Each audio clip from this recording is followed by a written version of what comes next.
CCG Media presents High Tech Sunday. On today's episode of High Tech Sunday, our hosts, Dr. Mark Vaughn and Lango Deen, sit down with Acquisition Group Head Director at the Commander Fleet Readiness Center, Adrienne Somerville, for a conversation on identifying your talent. Up first is Corning Incorporated's Manager of Technical Talent Pipelining, Dr. Mark Vaughn. Next is Career Communication Group's Senior Technology Editor, Lango Deen. Finally, our esteemed guest, Adrienne Somerville. Recognized at the 2020 Women of Color STEM Conference with the President's Award for her contribution in support of Naval Air Systems Command, Somerville has led cost-efficient contracts, as well as program and acquisition teams for the last 26 years. Somerville made command history when she created a relationship with Apple and Google to design NAVAIR's first Mobile Career Guidebook. And without further delay, High Tech Sunday, featuring Dr. Mark Vaughn and Lango Deen.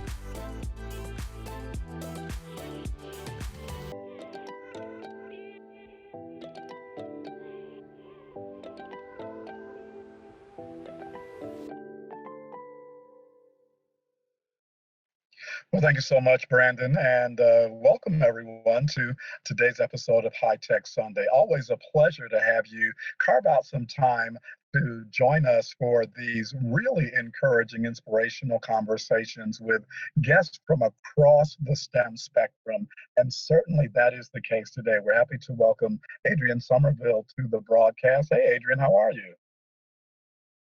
I'm doing well, Dr. Vaughn. How are you? Thank you so much for having me today. It's a pleasure to be here. Oh, the pleasure is all ours, and I'm doing well. Thanks for asking. During our pre-conversation, we heard Ray Kennedy say that it's a beautiful day in the neighborhood, and we're certainly glad that spring has sprung. And what better way to spend a part of the Sunday afternoon than talking STEM and high-tech stuff? So today's conversation is really, really critical because it's all about identity and identifying talent. All of us have certainly had the experience where we have been asked, okay, what is it that you are gifted at and skilled at? And so being able to kind of drill down on that is going to be an absolute gift today. And so I'm excited about drilling down into that. Before we go there, though, what I want to do is begin like we usually do, and that is having an opportunity to get to know you a bit better. So we want to learn about your background. So if we had the opportunity to catch you on an elevator going up a few floors and we wanted to have the elevator speech kind of going on, how would you tell us you came to be the advocate and the influencer that you are? What's your background and how is it that that turned into this mission you're on? Well, thank you so much. That was an excellent question and a warm introduction, so I really appreciate that.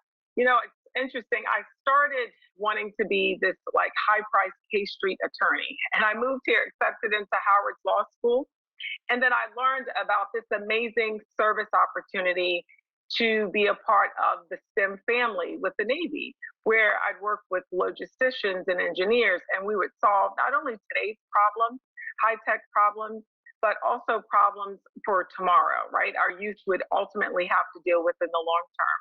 And I thought, you know, what greater way to continue to do what I love to do, which is to service a calling that is greater than I. And so that was my interest in STEM, that we would actually be able to follow a path of pursuing challenging national, global issues in partnership with diverse participants, professionals from all over the world with different rich backgrounds and technical and academic backgrounds, that we would then work collectively to solve problems. So that was my interest in STEM. And I started as an intern actually in the field of contracting, federal government contracting, and I thought it was interesting to learn. Now you can acquire things, so you can work to identify the problems, then we would acquire the technology, build or design the technology, and then we would deploy it, and it ultimately would save our sailors and Marines throughout the globe. And from there, I decided, okay, this is I did contracting for at least 15 years and then decided I wanted to continue to grow and do something different. And you'll hear me a couple of times in our conversations talk about reinventing myself because people who did that always appeared to be fascinating to me. So I decided I wanted to think a little bit differently and moved over into talent management, program management, which is where I met my true love of what I enjoy to do. And then from there, I was called to be like a business operations director and work the logistics of supply chain management of, again, creating those components, the aircraft, the tools we need to keep everyone safe. And, I believe what I do enables others to sleep at night, which is always a very humbling opportunity. But I started by way of Norfolk State University academically, then was blessed to go on to FIT, Florida Institute of Technology, and then studied at both Georgetown University and Harvard University. And I think all of, that academic excellence kind of embodied in me with my passion and purpose to service others and greater causes have brought me to where I am today. Wow, wow, that is an impressive pedigree there as far as your academics is concerned. But early on, I heard you say something that I think resonates with the High Tech Sunday audience and the guests that we've had over the course of the last, 8, 9 months now. You said that you are pursuing a calling. You said that it is important for you to serve a purpose that is higher than yourself. And so I got to ask you because we have found on High Tech Sunday that there certainly are varying levels of spirituality that people are informed by and draw up on. Can you speak to us how spirituality has played a role in your journey? Absolutely. You know what I love, what really warms my soul is that I truly believe that God created nothing short of masterpieces in everything that he does. And so that includes people. And I believe every person on this planet has a talent. There's a gift, there's something that they are amazing at doing. And so when I think of leaders, you'll hear definitions of leaders and what does leadership mean and what is a manager. But this is my simple definition of leadership. It is, I know and I believe spiritually you have a gift. And whether you know it or not, I'm going to help you as a leader discover it. That's my first leadership duty to you. The second aspect of that is we're going to then tap into it and unleash it for the good of the organization that you support, whatever organization that is.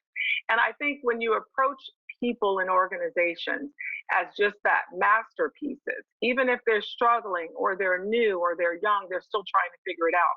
That's my job as a leader to help you discover what that beautiful talent is that resonates with you. And it's different. So that's the other richness. I get to tap into it multiple times with the diversity of people, but helping you realize what it is. And then more important, helping you unleash it for the goodness of the organization. To me, that is how you ensure people optimally perform. And there's no greater reward, I think, as a leader than that. Seeing that self-discovery and the manifestation and the organizational and individual gains that result from it. I absolutely love that. You really tapped into something I think that we cannot afford to forget, nor is it possible to overstate, if you will. You said that you believe that everyone has a gift, and if I may, everyone is a gift to be leveraged, to be tapped. And so you see, as part of your mission, I almost said ministry. It's High Tech Sunday, so I guess I'm cool. To actually help draw that out of people, to help them see themselves as the masterpiece that the master made them, and then to be able to leverage all of that richness where they are showing up. And I think that that is amazingly important for us all because you think about it, so often we wind up, I think, falling into traps of comparison making. I'm not as gifted in sound engineering and publications and all of that as these great folks from CCG. So why bother?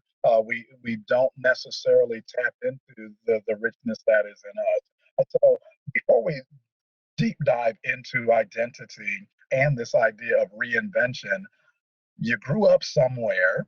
So talk to us about where along your growing up did you kind of realize that this was in you, that you wanted to pursue this I don't know, this servant leadership? Was that something that you had examples of in your youth, or did you come about it as you were growing in college and beyond?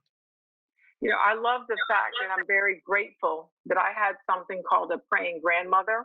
And I'm so glad this is really, amazing that we're having this conversation, because this oftentimes get, overlooked when we think of legacy of excellence. And so my grandmother was always, before mentoring was mentoring, I had a grandmother who was definitely a mentor. And so she would emulate the characteristics and the traits in which she wanted us to always display as her grandchildren and her children for that matter.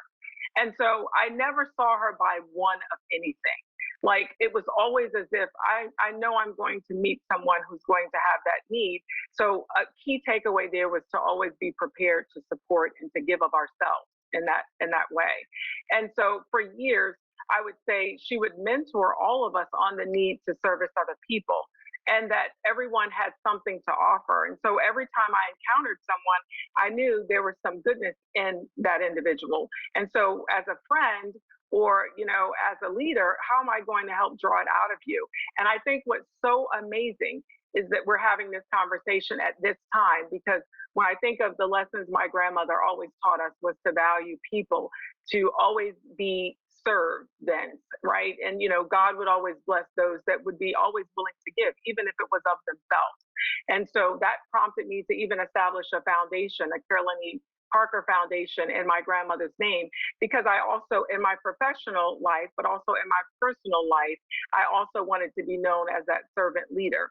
But she always taught us that, whatever you have, you're blessed to be a blessing. And so you need to always be willing to share it, to acquire it in anticipation of someone needing it if an opportunity presents itself. And all that we have is from God. So we're called to give it back to others. And you never know who you're going to meet, who is going to need something that you have, or just the words that you want to share. And so I would say it was my grandmother, years of playing jacks in Norfolk, Virginia, in the hot summer days in Norfolk, Virginia. And then even in New York, where I was born, growing up, I spent more time with my grandmother than any other human being. And so I just learned from her grace and her commitment. And, she always talked about leadership as if it was a legacy to be left. And so to me, if I'm not touching the lives and changing the trajectory of those whom I meet and encounter, then I'm not leaving that legacy leadership that I always aspired, that she always echoed and conveyed the importance of doing. Wow, there are so many headlines from that bit of sharing that you just gave us. You are blessed to be a blessing. And then this idea of leadership being a legacy to be left, that is huge. And I think it's a responsibility that all of us have to embrace and actually be informed by day. Thank God for the praying grandmothers. We absolutely know what you mean when you speak about the impact on your life that she had. And what a great tribute to have a foundation in her honor. Let's talk about this idea of identifying your talent. You say identify it, grow it, leverage it. So, as a backdrop, can you speak to us a little bit about the current job that you have and what the responsibilities are? And then maybe speak a little bit more about how your reinventing mindset actually played a role in getting you to this current role that you're in.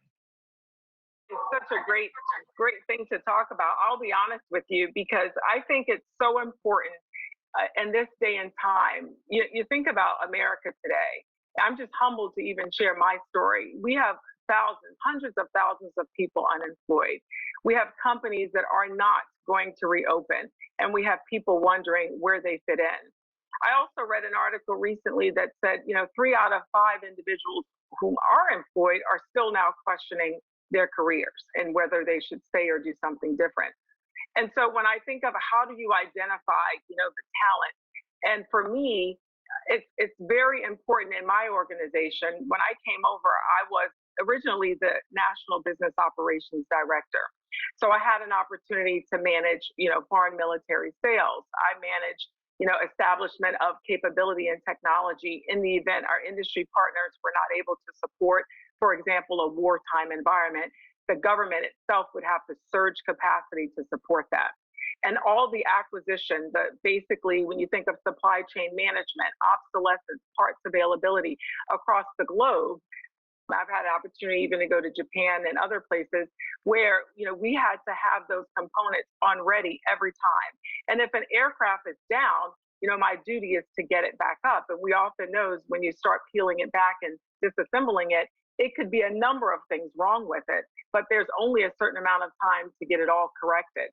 And so when I started out in acquisition and doing contracting, it was doing that supply chain management. I can watch aircraft come down an assembly line and piece and parts and components and work with other globally international contractors and have such success and it be rewarding.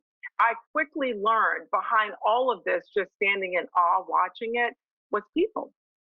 And I thought, And throughout my career, I would meet people whom felt like I don't really know what I offer.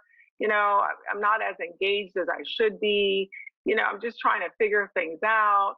And I would think to myself, how is this happening when you're thinking of, an organization could thrive if you were all in as an individual and you were tapping into the goodness that you had to offer.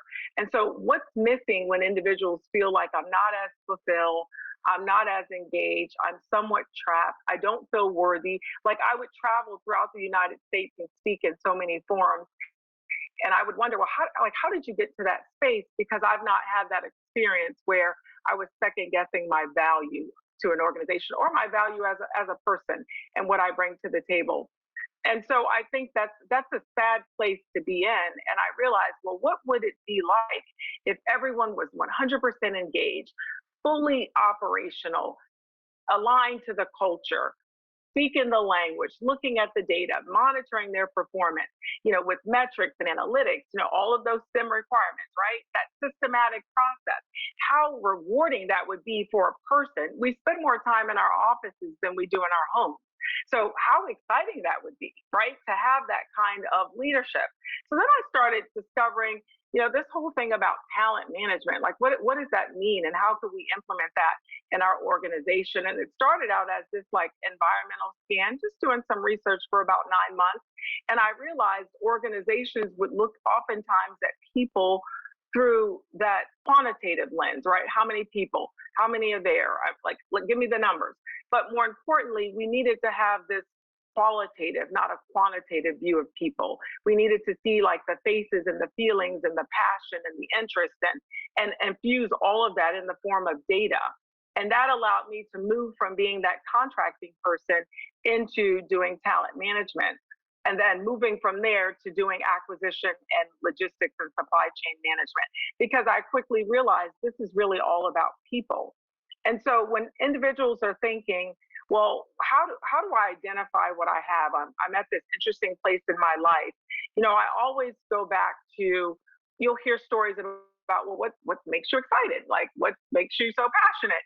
That is a data point I think should definitely be considered. But ask yourself, what is it you want to deliver, right? What products do you feel like you want to produce? Do you want to work on aircraft? Do you want to work on ships? Do you want to work on cars? Like, I want to work in a clothing store. I want to be a fashion person. What is it you really, really want your end product to be? And then I would tell people that's the key. That is the first step, to worry less about your talent first and think about what is it I want to produce? What do I want to contribute? What do you want to be your legacy, your landmark, right? Whatever that end item product is. And then think about, okay, so if that's the end item product, what knowledge, skills, and abilities does an individual need to have in order to do that? That's that second step. So first step, think about what you want to deliver in this world. What do you want to contribute towards? And then think about, well, what knowledge, skills, and abilities do I need to do those things? What steps am I going to have to take to deliver those products that really excite me? And then the third thing would be, let's do a pause and say, what do I have? Now, this is that realistic, that crucial conversation, that reflective moment. This is what I call my lonely work, right? This is my lonely work. I've got to write down, this is where I am. This is what I like. This is what I know. And the highlight of it all that gets me excited is showcase the gaps in what you don't know, because this is where we're going to get those resources to help you close the gaps of identifying exactly what you need. Now you're growing, right? I need this. I don't have it. I'm aligning myself in the right place. I'm getting the training. I'm getting the mentorship. I'm doing the shadow assignments. I'm meeting with the right people in that field of industry. Now I'm growing. Every day that you're getting knowledge and information about where you are, and you're able to close just an inch of the gap that separates you from what you need to know to deliver what you want to deliver, that is growth and should be celebrated along the way. I'm sorry to jump in right there. You said something that I think is important to underscore. You've given us a tutorial on some things that we can do to identify talent, and so I think that you said that that's part of the lonely work.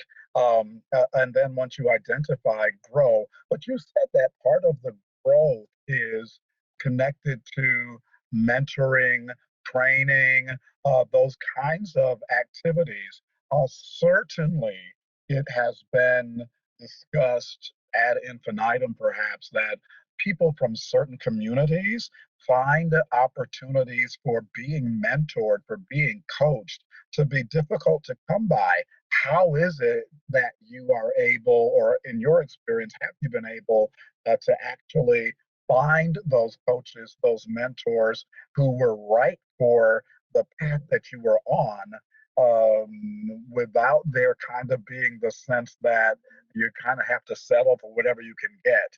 You know what I mean? How do you not be marginalized? Absolutely. That's an excellent point. I could talk an hour about mentoring. This is the gift, I swear to you, that keeps on giving. You know, my approach to mentoring has been this. I know there's some organizations that have the eHarmonyMatch.com kind of thing.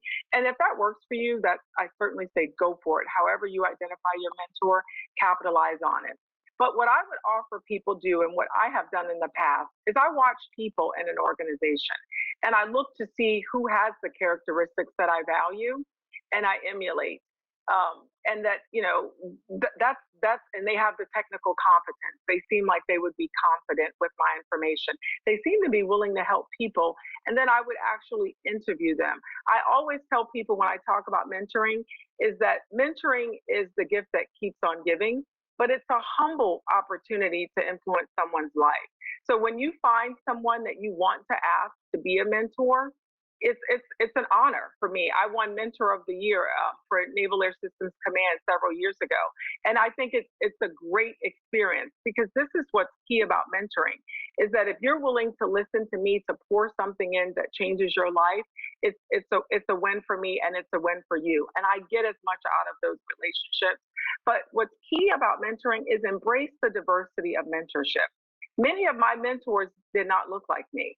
And so I had to be uncomfortable going in and asking someone who did not look like me and grow into my comfort level of saying, but that's okay, because there's the knowledge that they have. There's a common something that we have. There's a mutual interest. There's a technical expertise that he or she has.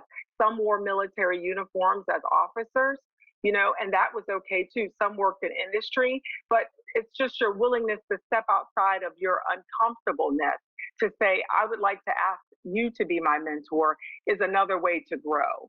And I found that some didn't work out. When I did the interview, I thought, maybe I kind of misjudged this individual, but oftentimes than not, it has been a win-win, and it shaped my life. Mentors enable me to not fall into certain traps that would have been career detrimental. They know more, they see more, they're at higher levels. so they can give me some insight and really have shaped. I could not be where I am without mentoring. And that's why I always tell people not only to be a mentor, but find a mentor. Got it. Thank you so much for that. And I know that you and Lango Deen are going to speak more about the process and the importance of mentoring in the next segment. So that was a really great tee up. So we've got identify it, we've got grow it. Now, for the leveraging it, certainly the onus is on the individual, but I think too that it's in the best interest of your organization to figure out how to leverage that talent and gift as well. So, can you speak a little bit to both? How do you, as the individual, leverage your gifts and talents? But how is it that your organization is going to have to kind of step up and leverage you as well? I highly recommend people, raise your hand, right? You're closing your gap, you're growing it, you're identifying opportunities. And when you see things in organizations, don't be afraid to be, not necessarily aggressive, but assertive. Your career is yours to own, and you are your best advocate. And so you demonstrate this performance capital of doing things great, investing. You've got a great reputation. You're building relationships in the mentorship. But raise your hand when those challenging opportunities that come about that you think are not going to be the best opportunities. Raise your hand and go after those, and show that not only have I grown in my talent, but I'm willing to step forward and leverage it. And constantly be that person that goes into that supervisor or that mentor or that leader and say, I think I'm ready for that next challenge. Ask yourselves to say, hey, I'm ready to step up. Know what you want. And that's very helpful. When I have leaders that come into me and say, hey, I'd like to be, considered for this, that's that, hey, I'm willing to leverage my goodness for that. And I think, being first and in front to raise your hand when these challenging assignments come about. If you see things aren't happening for you, continue to go in and ask why not. Because to the extent as a leader in which all people are being equally leveraged, all talent is engaged and fully contributing, that's how you're gaining corporate dominance. And so I think raising your hand, being the go-getter, stepping out front, knowing my career is mine to own. Keep that in mind. It is mine to own. So what I want out of it, I will get, but I'm going to have to go after it and step forward and just believe in yourself. And oftentimes for me, that's worked when I had to move from job to job, because it's not even what's interesting. And I want to nail this point. Don't think about the job in the sense of it being a job. Think about the talent that you have that is redeployable in almost any job. Well said. Well said. I think that when you started, the challenge was to raise your hand. But then you speak of those transferable skills that will allow you to be able to reinvent yourself because you have that foundation that you can apply to a number of different sectors. So I think that was a really, really good plug for all of us. Raise your hand because sometimes people don't even realize that you might be interested in going for that particular opportunity. One more question before we end this segment. Really interesting, in the pre-meeting, you mentioned that, and it's really provocative, that you never wanted to be successful, you want it to be significant. Can you speak to the difference between those two, and just tell us, what did you mean by that? When you're young and you're in college and you're growing up and you're seeing, fancy cars, and you turn on TV and everybody, everything is just materialistic. And I always thought like that's really nice to have a lot of things. But this gets back to spiritually, being grounded in who you are and that legacy leadership you wanted to have. I always thought like, that's nice. You want a nice home, but it's not as much to me. That made me successful. Everyone would go, wow, you're successful, right? You make a nice salary, you have a nice home, a nice car. But to me, I never really looked for that. I remember sitting when I was at Norfolk State University, it's 75 degrees, it's a beautiful day, and you're in the library. Back then, everybody went to the library. So you're in the library doing research. And I thought, wow, I just don't want to be that person that lives this life in what today modern day times would consider successful. But what I always wanted to be, going back to what my grandmother said, was I wanted to be significant. I wanted to be the person that was known. She poured all she had, all of her resources, her time, her energy, her commitment was to the elevation of others for the goodness and the escalation of the organization, right? And I wanted to be known as that person. That's where I saw her spend most of her time, with the people. And when they left, they were inspired, they were motivated, they moved on, they advanced, they took those golden nuggets and they got into that leadership program.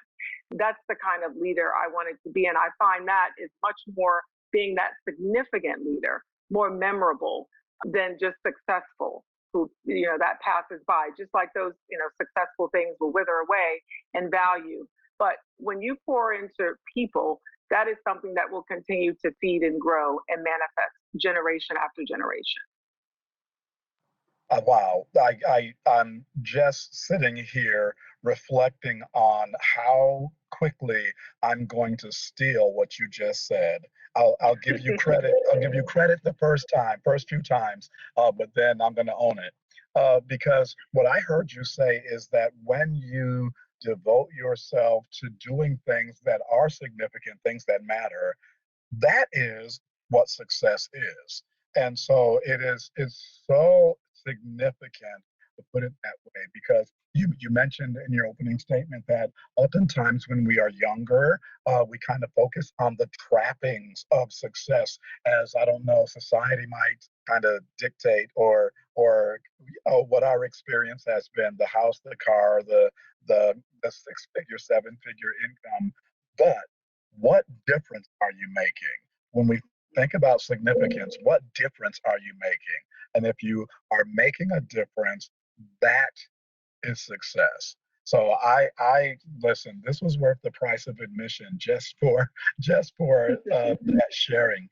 So I really appreciate that. Listen, I am excited to hand you off to Lango Deen, my co-host, as we continue to drill down the idea of identifying your talent, especially as we think in terms of the younger folks who are in our listening audience today. Hey, Lango, how are you? You're listening to High Tech Sunday, featuring Dr. Mark Vaughn, Lango Deen, and our special guest, Acquisition Group Head Director, Adrienne Somerville. Registration for the 2021 Women of Color STEM Conference is now open. Stay tuned for a message from our sponsor.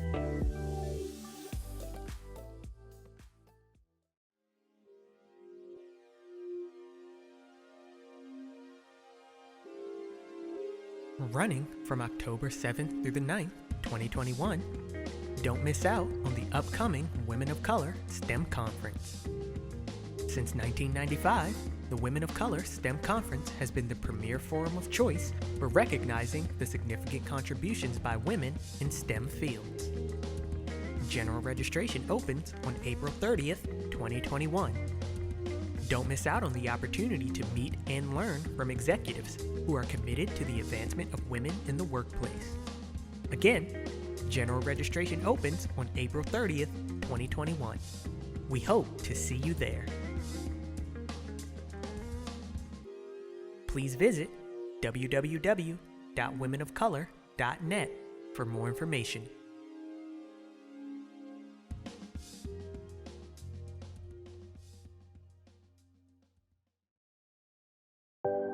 Again, registration for the 2021 Women of Color STEM Conference is now open. So visit www.womenofcolor.net for more information. Now, back to the show.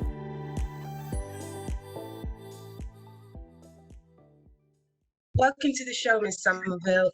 I was just fascinated listening to the conversation between you and Dr. Vaughn, especially when you talked about your praying grandmother. And praying grandmothers are really in the news. And the reason I say that, I don't know if you watched this movie about the Korean grandmother, and she was a lot like your grandmother, I think. And if you're lucky and you were able to draw lessons from your grandmother like you did, then I think you've gone a long way in getting set up for life. But even so, you still talked about needing mentors in the various fields that you've worked in: federal contracting, talent management, business operations.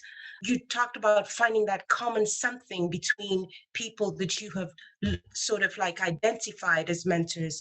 Can you tell our young listeners now why it's important to find mentors in your professional and even in your personal life? I think it is so critical to have mentors, and I put that in that plural term because I've not had less than 3 mentors at any given time. And when I entered the government, I was 22. And you think of, and I would tell young people, like, the world is big. You've got a lot of technology. You've got so much ongoing. And I know they've got constant feeds of information. But at the end of the day, you want to have someone that shares your desire for you to be successful, and someone that knows a little bit more than you do about where you want to go. And so I have an 18-year-old son who is majoring in mechanical engineering.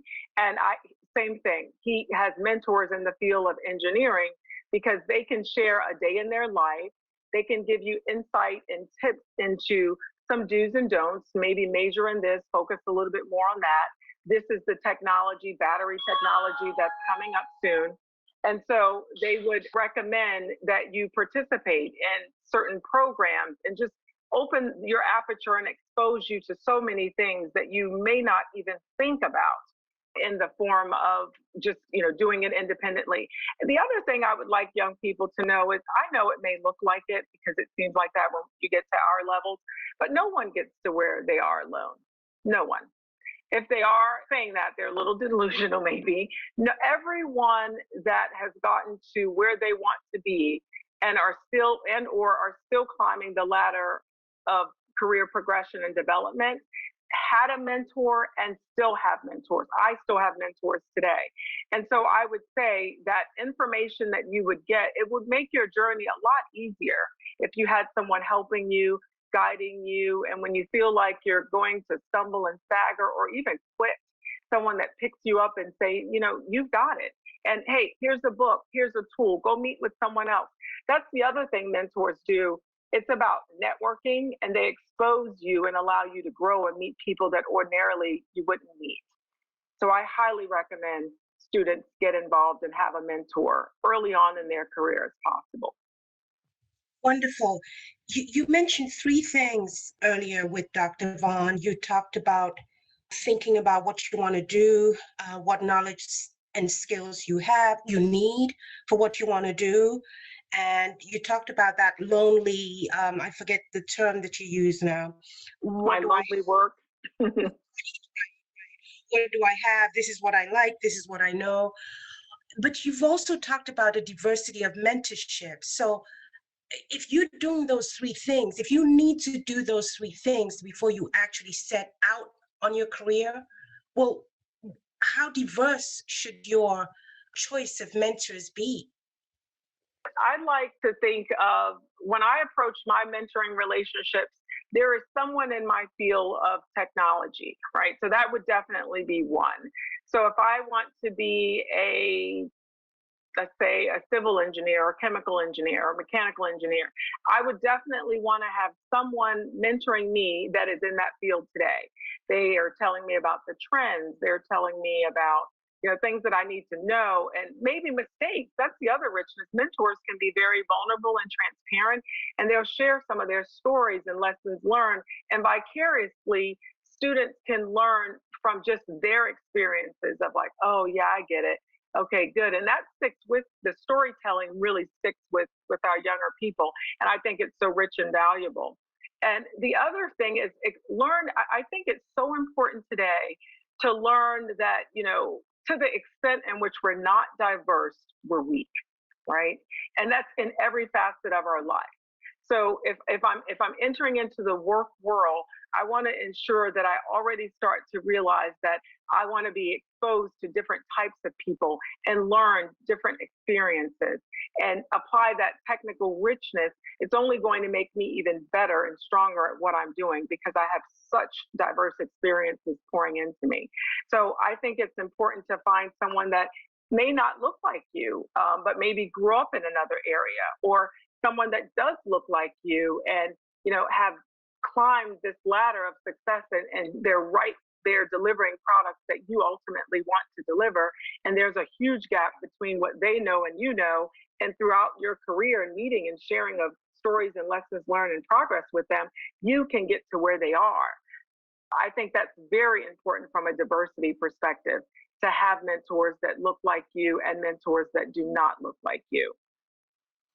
Thank you for that. You have worked in so many different fields.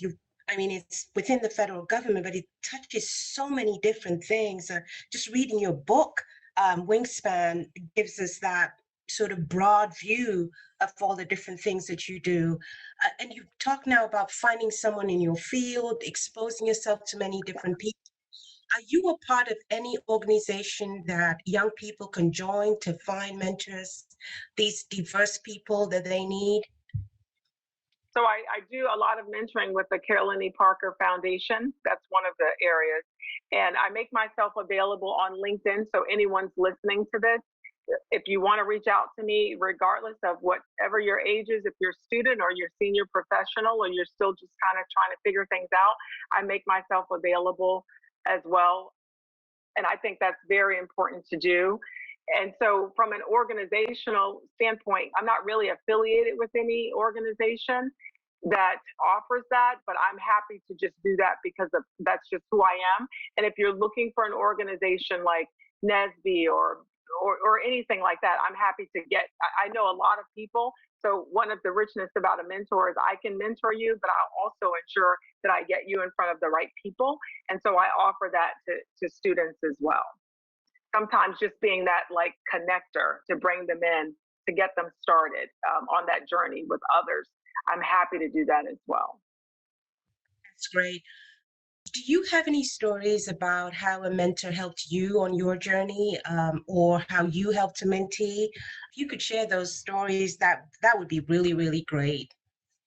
I am so glad you asked this question because I will tell you. So this was an epic change in my life. I was asked to offer my services and participate in a particular role. And so it would be a step up for me. It was the senior, I would be junior, but I would be acting in a senior capacity. And so I accept the job. I'm doing a great job. I'm working with people. My feedback is good. Well, I was only acting. So there were two new opportunities coming up. And one was going to be the position I was in, and the other was going to be a new position. And it would warrant me to drive into DC, Crystal City area, and work for a whole new organization, kind of on loan, if you will. And so, of course, I'm naturally thinking I'm doing a great job. I'm crushing it. Everybody's happy. So am I. We interview for the positions, and I do get selected, but I did not get selected for the position I was in. So you can only imagine. I was at this point like, there is just no way.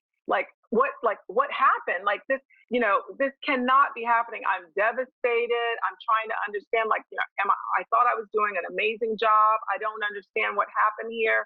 And so I call my mentor because this is my trusted agent.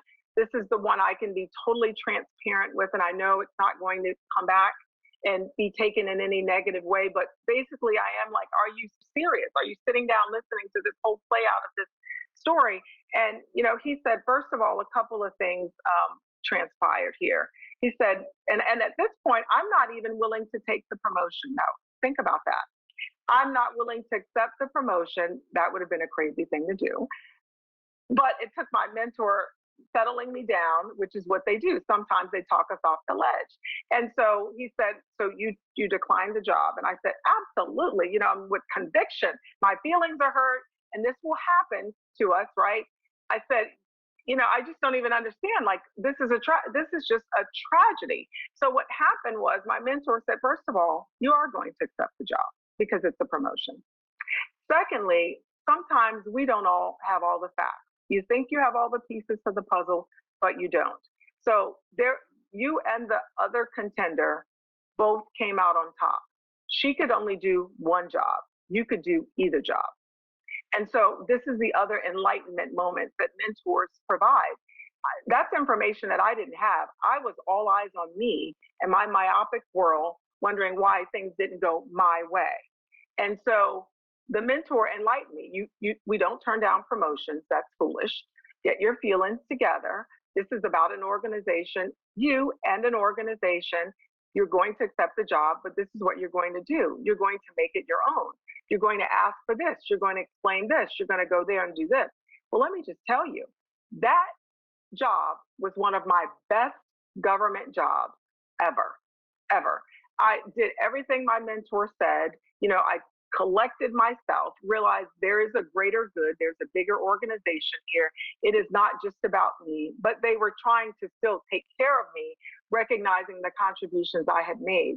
But I couldn't see that. And at the time, it took that mentor saying, like, let's remove this lens that you have and open your paradigm to what's really happening here, and that this still is a great opportunity. That positioned me for another position, which was another promotion. But I had turned down a job that I had to call back and say, okay, I'll take it, and the reality is that was insane. That was it. So I'll never forget, and his name was Mr. Sharp. He said to me, like, you've got to get yourself together here. You're making a mistake, and this will not be a good thing to do in your career. And he saved me.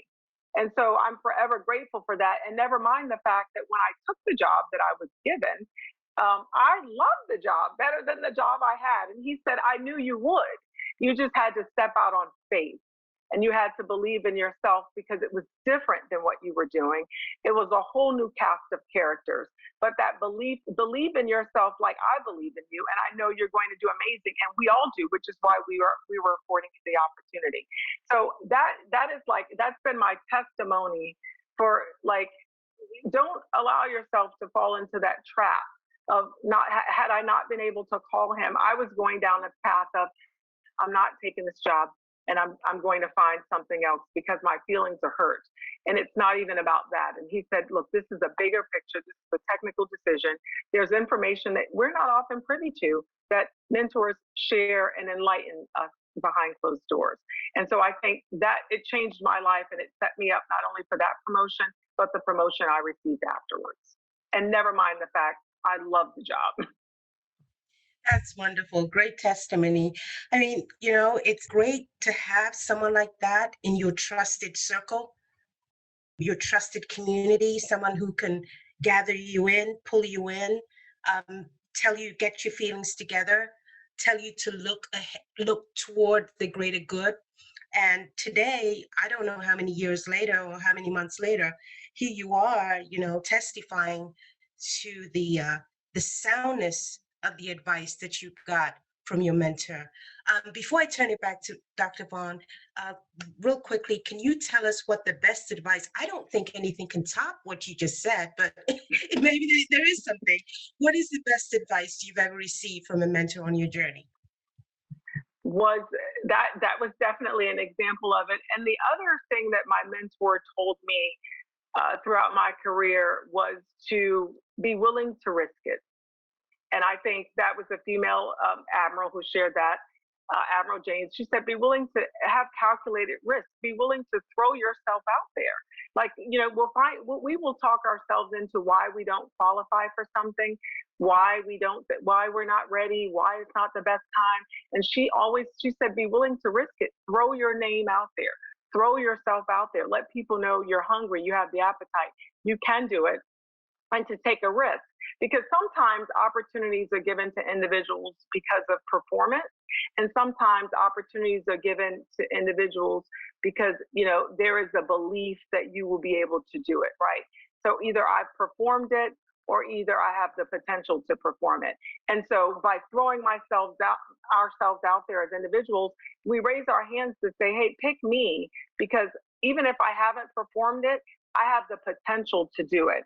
And so that advice has always enabled me to raise my hand for hard assignments, things that people are less likely to do, take on that additional assignment that benefits not only me because I'll grow and learn from it, but it helps the organization. And then you quickly become that go-to problem solver, right? You know who knows this? Because I've met new people, I've been exposed to different things, my network's grown, I've been able to speak at conferences, things that if I remained in my office, just doing my day-to-day, I would never have experienced. And, that's how we continue to grow. So I would say, be willing to risk it, be willing to believe enough in yourself to say, even if I haven't performed, I have the potential, and give me an opportunity and access, I'll show you via my performance. That's great. Well, we look forward to seeing you at the 2021 Women of Color Conference. But for right now, I am going to hand it back to Dr. Vaughn. Thank you so much again, Ms. Somerville. You're welcome. Thank you so much. It was nice to chat with you today. Wow. I know that I keep saying those three letters, wow, but there's a lot of wow stuff that you're sharing, Adrienne Somerville. And so we're just really enjoying the conversation as I was listening to you and Lango Deen. Be willing to risk it. Another headline. This is one of those broadcasts where you got to sit with your notebook and you're taking down the headlines, and then you've got to play it back, and then you've got to read through your notes. And so we thanked God earlier for praying grandmas. Thank God for mentors who are, and this is a play on his name, sharp. You need a sharp mentor. And so sometimes we have mentors who won't go there with us. You said he had to talk you off the ledge. And I think that so oftentimes we've got mentors who are watching us take the plunge, and then we're splat on the ground, and then they want to come and clean up the mess. So really glad that you have that example of a sharp mentor. And look how it worked out. You also said that we don't always have all of the information. We don't always have the same vantage point and perspective that those who perhaps are making the decisions do. And so, again, very important to have that mentor. Two things that I want to make sure I get to really quickly. I can't believe how the time has flown. Lango mentioned your book, Wingspan. We don't want all the spoilers because we want people to get the book. And so if you could just give us kind of like what was the motivation, or what is it that you hope people take away from Wingspan? And then, of course, let us know how we can get a hold of it. Oh, absolutely. I sat when we were going down this path of COVID, and I thought, this time can be a blessing or a curse. But I knew we were going to have individuals that were going to come out of this without a job. And so I thought, well, what greater form than to put together in some sort of book or documentation? Because I would speak at events and people would ask, do you have that in a book? Or if I was mentoring someone, they were writing and they would say, gosh, I wish you had it in a book. And so I would say, gosh, well, maybe this is the time, right? The time to put all those thoughts, those knowledge, lessons learned. And it really is about, you are an individual with something to offer. Don't let anyone take that away from you, even during this gray and or dark time. And so I wanted to put those tools and those processes of self-discovery and that lonely work, right? During the season of silence, if that's where you are. There's just a season of silence because it's going to get noisy again very soon for you. So I don't want people to lose themselves in this climate. So I wanted to talk to individuals about how to get themselves back by discovering that talent, believing in yourself, throwing yourself, raising your hand out there in short order for a whole new company that's going to open a whole new path of success for you. And then the other piece of it, the facet is leaders. If you're going to thrive, you're going to need to tap into that talent. So how do you do your talent acquisition? How do you hire? How do you train? How do you develop? How do you, more importantly, retain with the amount of money that's spent into talent acquisition these days? And how do you have targeted training to grow your workforce?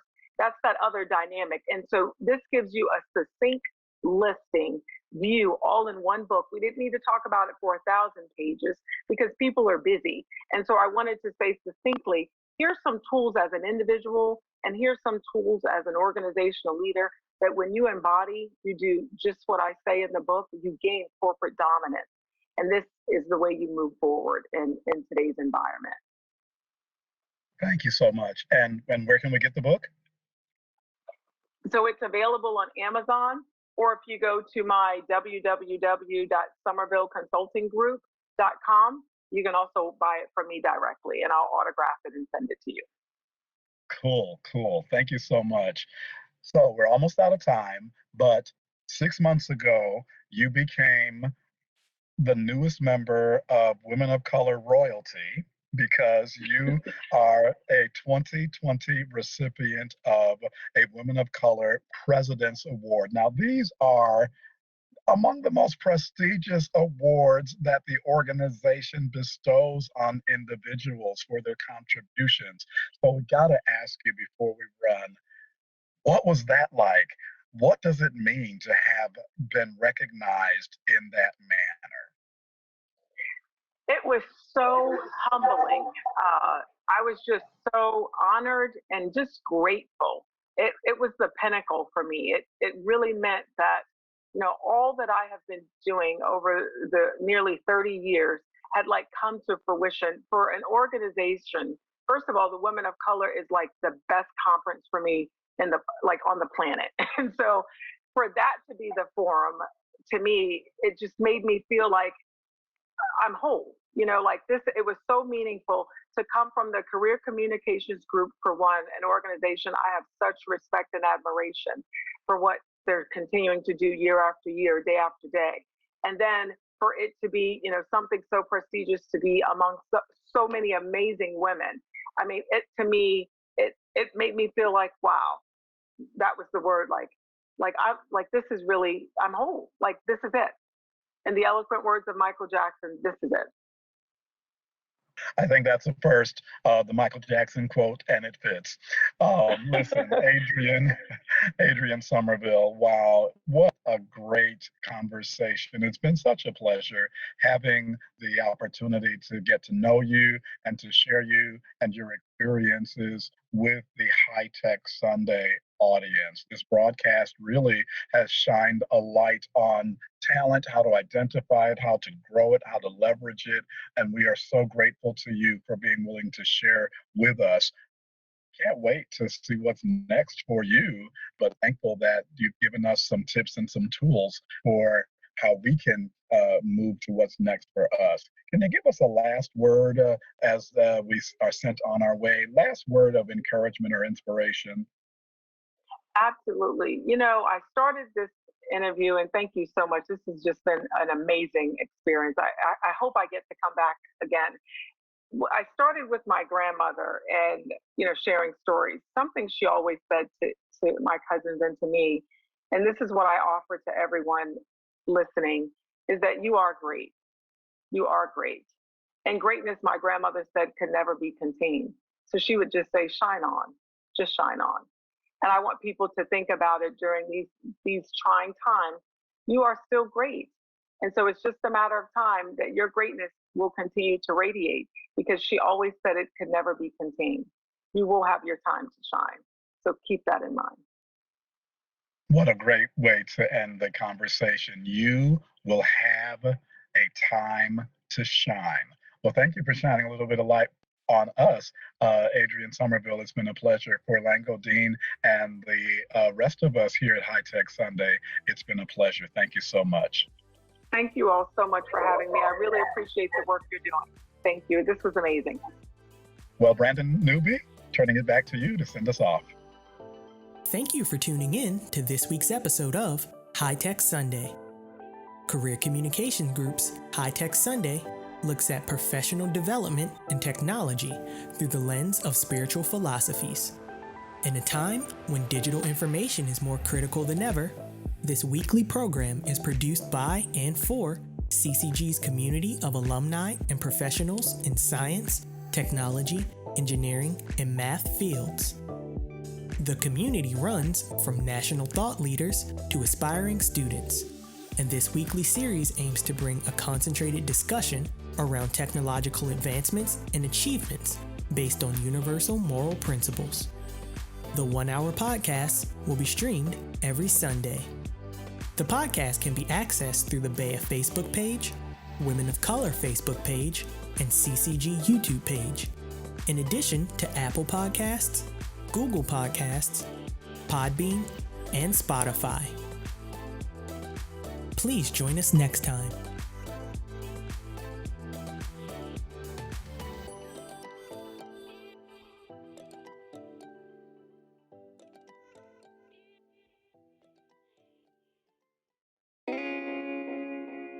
Nominations for the 2022 Bay STEM Conference are now open.